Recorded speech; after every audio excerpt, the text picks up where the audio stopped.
What up, guys? Hi again. Welcome back from the ad break. Remember, guys, this session is mainly just to prep you with your exams that you are doing at home. So we are preparing you for your June exams. So tune in, please. Now, right now, I'm very excited to mention to you that we have a winner that we are giving a TV to.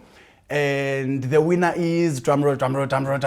The winner is, we are giving the TV to Confidence. Thank you to Liberty for sponsoring us and giving us this particular TV. We have a 19-inch screen TV that we are giving to Confidence. Right about now, we also have a question that Confidence sent through. So for you to win this TV, please remember, you are to send us our video questions where you show your face, you show the question that you are sending, and we'll gladly assist you. Let's go have a look at the question that Confidence has for us. Alright, good day guys. This is Manager Confidence from Matokwan Secondary School. I'm currently doing grade 12. So we are now faced with different calculus and I am encountering some problems. Can you assist me in this question 8.3 from the question paper of November 2016? Please guys. Yeah. That's the main man right there who won the 19-inch screen TV. So just remember to send in any more videos of yourselves, show your face, show the question, and you could be next. So right now we're going to look at the question that Confidence sent to us. So let's just look at the question and then I'll explain a few things after we look at the question here on our work home. So the question says, determine dy over dx if y is equals to a root of x cubed. So I have a root of x cubed there, and I also have 5 over x cubed, which is subtracted from that. So guys, when you look at this question, remember what we always speak about here. We always speak about you having to simplify the question before doing anything. So here you are to simplify the question, meaning get rid of your roots or your sets, and also get rid of x as a denominator. Then from there you can do anything that you want to do. So what I'm going to do is I'm going to show you just a few exponential representations of our square roots. So up here, what we'll have is if I have a square root of x, this is the same as x to the exponent 1 over 2. So this is our recall memory. If I have a cube root of x, this is the same as x to the exponent 1 over 3. So if you look at what is happening here, what is outside here is what I'm including as a fraction, not what is inside. Now, if I have x squared, for example, as a cube root of it, this would mean it will be x squared, and then my 1 over 3 will be up there as an exponent as well. So that's one thing that I want you guys to please look at as well. That's number one. So this is how to get rid of a square root and make it an exponential form. Number two, we said again we need to, x must not, remember, mn is must not be a denominator. So my x must not be a denominator. So I must make sure that if my x is somewhere here, then let's say a over x, where a is a constant, this is supposed to be a multiplied by x to the exponent negative 1. So this is another important point that you need to be thinking about when solving this particular problem. Now let's go straight to the question now and see what is it that we need to do. So firstly, we need to simplify the question. Simplifying the question, I will say y is equals to, remember what did I say here? So this will take that root there of my arrow. So it will be x to the exponent of 3. All of this must be multiplied by an exponent of 1 over 2. Then minus, remember this is my a, so this will be 5 multiplied by x to the exponent negative 3. Now, you also need to please make sure that when you're looking at this, you do not mess up in terms of your signs. Your signs are very important when you're doing any questions that you are doing in mathematics. And then what you also need to do from here is to then apply the rule. Remember, there's two types of questions when we want you to find a derivative. One is first principles. It's not what I'm talking about here. The second one is using a rule. Please know how to differentiate the two. When I ask you for a derivative to use a rule, I will say dy over dx or dx, d as a capital letter. So those are the two forms that I can ask you to find a question. Specifically, I will mention when I want you to find a derivative using first principles, I will tell you or the examiner will tell you when to do that. So please have a look at that. So let's look at what we are having here. Now, from here, remember what BODMAS says. BODMAS says we must get rid of these brackets here. So this will be x, 3 multiplied by 1 over 2. Remember, every number is a fraction. Every whole number is a fraction divided by 1. So it's 3 over 1 multiplied by 1 over 2. Multiplication of this, remember when they taught you in grade 6, it's 3 multiplied by 1, then 1 multiplied by 2. So that will give me 3 over 2, then minus, what I will have here will be 5x to the exponent negative 3. Then from here, this is still y. From here, this is when you then introduce your dy over dx.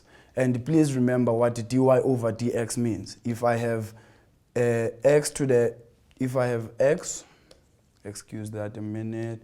If I have x to the exponent n, this will become nx n minus 1. Remember what the rule says. It is the exponent there multiplied by the coefficient here, then exponent minus 1. Hence, I have that there. So that's the rule. So this will be equals to my exponent is that it will be 3 over 2x. 3 over 2 minus 1 will give me 1 over 2. Then minus, remember it's not going to be a minus because it's going to be negative 3. So negative 3 multiplied by that will give me positive 15.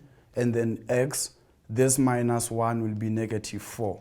Now the other rule that you guys need to know is I cannot leave my answer with a negative exponent. So I need to simplify that to be a positive exponent. Therefore, to simplify it, I will then write it as the final answer, 3 over 2. This can be written as square root of x plus 15 divided by x to the exponent of 4. And that will be my final answer. So there you have it. Remember we said maths is easy. So if only you do it right, then everything will be okay for you.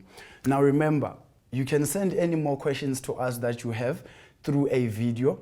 The video must have your face, it must have the question, and also when you introduce yourself, please, your name should be clear so that we don't mess up your names live. So you need to tell us who you are, what question you need us to assist you with, and then which school you are from as well, and then show us the question. Right about now, we're gonna go to a concept video. Now with the concept video, we are showing you what differential calculus is all about. And if you wanna see more of these questions or of these videos, please go to our app that we said you should download. It is available for Android and also iOS. And after the concept video, Sbusiso is gonna come through to studio with another question that he's gonna be doing for us. From me to you, maths is food for the soul.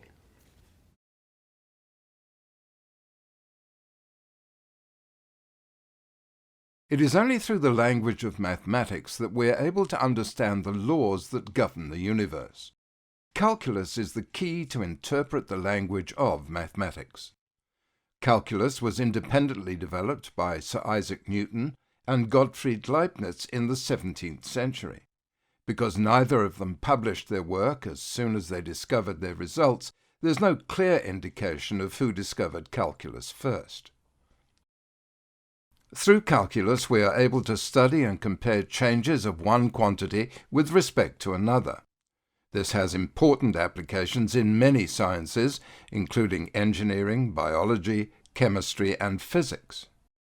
The exciting world of robotics would not be possible without calculus. Robots need calculus to carry out complex functions. Self-operating devices known as automata were the earliest forms of robots invented.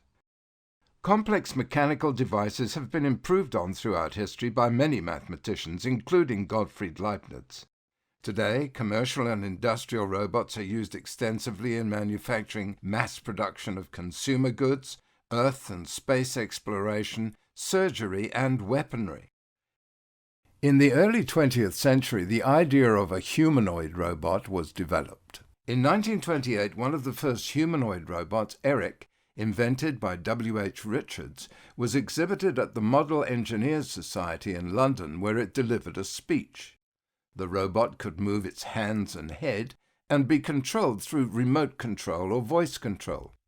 Both Eric and his brother, George, which was an improved and updated version of Eric, toured the world in the 1930s. Advancements in the field of maths and science have led to incredible technological development and breakthroughs in the field of robotics. In fact, a bionic man no longer only exists in science fiction movies, but is now a real-life possibility too. Prostheses are devices used to replace a missing or impaired body part, such as a limb. Engineers have developed a next-generation prosthetic, a bionic arm that has 26 joints, can lift up to 20 kilos, and is controlled with a person's mind, just like a regular arm. These mind-controlled prostheses will revolutionize the world as we know it. The amazing innovations of robotics engineering require advanced calculus principles which can only be understood through further study of mathematics, usually at university level.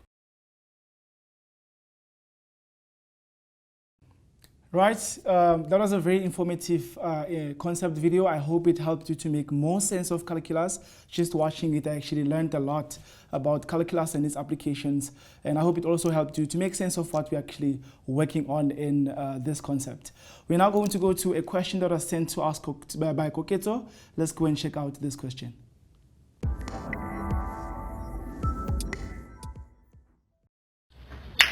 Hi Penfold, I'm Koketo and I attended Lansdale Secondary School, which is located in Eldos.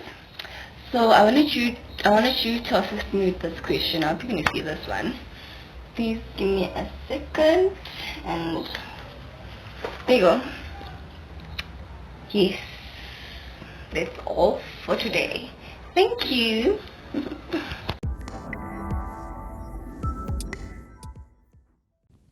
Right, thank you for that question. This is a question that is asking us to basically look deeper into calculus by analyzing what is called the concavity, the concept about concavity.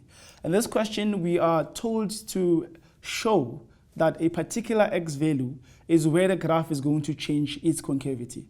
Now, the word we are using there is the word point of inflection, and I want you to look at it and let's see how we can actually make sense of this question. It says to us, given f of x equals x into x minus 3 squared with f prime of 1 equal to f prime of 3 equal to 0 and f of 1 equals 4. Show that f has a point of inflection at x equals 2. Now, we need to try and make sense of this derivatives that you are given here. This part that you see here that is asking us to work out the derivative. The derivative basically talks to you about the tangent of the graph at a point. So we are told that the tangent of the graph when x is 1 is going to be equal to 0. And the tangent of the graph again when x is 3 is also equal to 0. Now, something very important that you need to keep in mind is if the gradient is positive, we are basically going to get an increasing line. If the gradient is 0, we are going to get a stationary line, and if the gradient is 0, we're going to get a decreasing line. So what I've been saying here, I've been saying the tangent, we're basically interested in the gradient. There's a difference between a tangent and the gradient. The derivative basically gives you the gradient of the line. So this is talking to you about the gradient. So the point where the gradient is 0 is always the stationary point. So if I try and redraw this graph to make sense of what this question is saying, it will look exactly like this one that you see here. So at that point there, the gradient is actually equal to 0 because it is the turning point, and we are told that this is happening when x is equal to 1. The other thing we are told is that the gradient is going to be 0 when x is equal to 3, which is somewhere there. So when x is 3, our gradient is also going to be equal to 0. That is basically where you're going to have the tangent. So we've got tangent equal to 0 at x is 1 as well as x equals 3. So now there's another point that is given to you. You are told there that this part here says when x is 1 on this graph, when x is 1, the corresponding y value is going to be 4. When x is 1, the corresponding y value is 4. So the question is asking us to show that f has a point of inflection at x is equal to 2. Now, there are two ways of doing this question, and I'm going to start with the traditional way of using the second derivative, because the point of inflection is the point where the graph changes concavity from being concave down to being concave up. So if I may just try to show you here, at one point the graph is concave down, at another point the graph is concave up. The point where the graph changes concavity is known as the point of inflection. So we want to actually prove that that happens when x is 2. It changes from being concave down to being concave up when x is equal to 2. All right, let's see how we can actually try and figure out that. We are given that f of x is equal to x into x minus 3 with a square there. So I'm going to try and simplify this further. I'm going to have x into the x minus 3 squared. This binomial is basically going to be x squared minus 6x plus 9. This is actually what we end up with. And then if I simplify further, my cubic function becomes x cubed minus 6x squared plus 9x. So I just expanded the graph, and now I'm going to attempt to try and find the x value at the point of inflection. So the x value at the point of inflection is basically the second derivative. So we want to find the second derivative of this function and equate it to 0 and try to solve for x and see what we're going to get from this. So quickly, the first derivative of the function is going to be 3x squared. 2 times 6 is going to be minus 12x, and the derivative of plus 9x is just going to be positive 9. We now need to move further and find the second derivative. So the second derivative is going to come out as 6x minus 12. Because we are looking for the point of inflection, we need to equate the second derivative to 0. You're now going to have 6x minus 12 equals 0 and try to solve for x here. Let's see what will happen if you do that. 6x is simply going to become 12. And when you divide both sides by 6, your x value comes out as exactly equal to 2. A very simple question indeed that you can be able to figure out once you understand the meaning of the point of inflection. The point of inflection is where the graph changes concavity from being concave down and to being concave up. That happens when the second derivative is equal to 0. Now, there is a very interesting thing that you need to keep in mind that you can use in this case to try and prove that indeed the point of inflection happens when x equals to 2. Now, for you to be able to do that, this is us trying to actually resolve the same question following a different route. Let me go back to the top and show you what is happening here. If you look closely at this graph that we are given, that we just tried to draw for ourselves, the turning point is here, and this is the first turning point that we are looking at here.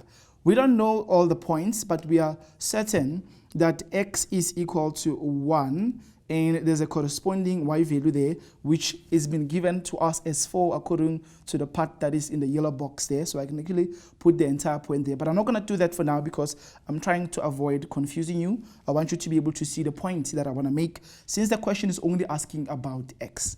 The second point there, the second turning point there, that second turning point at the bottom there, its x value is exactly equal to 3. We also don't know what is the corresponding y value. We could attempt to find this y value, but I'm not going to do that because I'm only interested in the x value of the point of inflection.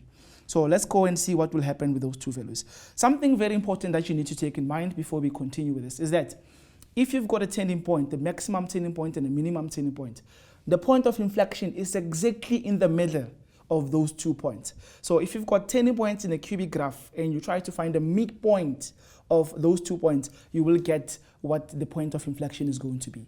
So I'm going to do what we do in analytical geometry, which is try and find the midpoint of the number 1 as well as the number 3. Let's see what will happen if we do this. If you may allow me to remove this so we create some space for ourselves here. Let's see what will happen if we apply the midpoint concept.